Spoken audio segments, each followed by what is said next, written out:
योग वेदांत सेवा समिति इंदौर के तत्वाधान में 4 अक्टूबर को संत श्री आशाराम बापू का 61वां आत्म साक्षात्कार दिवस मनाया गया। आश्रम के संचालक मुकेश भाई पटेल ने बताया कि इस उपलक्ष्य में सुबह से खंडवा रोड आश्रम में हवन, पादुका यात्रा, गुरुवंदन, पादुका पूजन, मानस पूजन और महाआरती की गई।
प्रतिवर्ष अनुसार इस वर्ष भी इंदौर स्थित संत श्री आशाराम बापू आश्रम में बड़ी संख्या में भक्तों और साधकों के बीच सिद्ध पुरुष संत आशाराम जी बापू का आत्मा साक्षात्कार दिवस मनाया गया। सुबह आश्रम में परम पूज्य बापू जी के उत्तम स्वास्थ्य और शीघ्र रिहाई की कामना के साथ ब्राह्मण पंडितों के सानिध्य में यज्ञ हवन संपन्न हुआ। वहीं आश्रम परिसर में ही बापू जी की चरण पादुका यात्रा निकाली गई। पादुका यात्रा के पश्चात सत्संग, मंत्र जाप और आशा रामायण पाठ के साथ भजन कीर्तन का आयोजन किया गया। आश्रम के प्रमुख मुकेश भाई पटेल ने बताया कि इसी क्रम में बापू जी की प्रेरणा से 5 अक्टूबर शनिवार को सुबह एमवाय अस्पताल में मरीजों को फल और साहित्य का वितरण किया जाएगा। इसी सेवा संकल्प की अगली घड़ी में 6 अक्टूबर को शाम 6 बजे से एमवाय हॉस्पिटल में मरीज और जरूरतमंद लोगों को भोजन वितरण किया जाएगा। जी, आज परम पूज्य संत श्री आशाराम जी बापू जी का आत्म साक्षात्कार दिवस है और यह आत्म साक्षात्कार हमारे जो दादा गुरु साई श्री लीलाशाह जी बापू जी उनके द्वारा बापू जी को प्राप्त हुआ है। और पृथ्वी पर कई संत महापुरुष महात्मा मनुष्य हुए उसमें से, लेकिन बापू जी को आत्म साक्षात्कार हुआ है और ये विरले लोगों के भाग्य में होता है, उन्हीं को होता है। और हर मनुष्य का उद्देश्य होता है कि ब्राह्मणी स्थिति प्राप्त कर ले और उसके बाद कोई कार्य शेष न रहता है। और आज का दिन जो है नवरात्रि का दूसरा दिन है, तो इसलिए अपने बापू जी को भी इसी दिन आज साक्षात्कार हुआ था।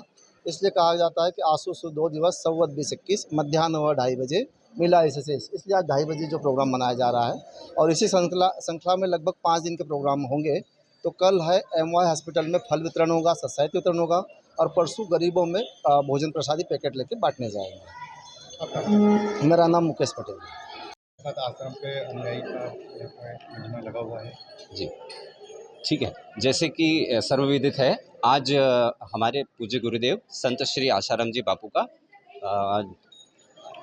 आत्म साक्षात्कार महोत्सव है। तो इसी उपलक्ष्य में हम सभी साधक और भक्त यहाँ पर एकत्रित हुए हैं आश्रम परिसर में और आज इस महोत्सव को हम लोग बड़ी धूमधाम से मना रहे हैं। सभी शिष्यों का अपने गुरु के प्रति और ये एक हमेशा भाव होता है कि जो जैसे हमारे परम पूज्य गुरुदेव ने साक्षात्कार किया है, वैसे ही हम भी इसी श्रृंखला में उनके आशीर्वाद से इस साक्षात्कार दिवस की महत्व को समझें और हम भी उसी राह पर उनके मार्गदर्शन में आगे बढ़े। तो आज हमारे लिए बड़ा ही हर्ष और बड़े ही उल्लास का दिवस है। हम इस महोत्सव को बड़ी धूमधाम से मनाने की प्रयत्न कर रहे हैं। जी, मैं doctor Manish Verma, cancer specialist, Indore. कि सभी को बहुत बहुत शुभकामनाएं। और निश्चित रूप से जो बापू जी के करोड़ों साधक हैं उनके लिए तो ये बहुत ही पवित्र दिन है। साथ ही साथ इस दिन पे मैं मांग करता हूँ कि विगत 12 वर्ष से बापू जी को बिना किसी कारण से कारावास में रखा हुआ है। तो मैं भारत सरकार से और माननीय उच्च न्यायालय से मांग करता हूँ कि पूज्य बापू जी को शीघ्रातिशीघ्र रिलीज़ करें, क्योंकि उनका रिलीज़ करना समाज के और देश के हित में बहुत ज़्यादा ज़रूरी है। इसलिए मैं मांग करता हूं कि उन्हें जल्दी से जल्दी रिहा किया जाए। Doctor Ashok Thakur, MD medicine.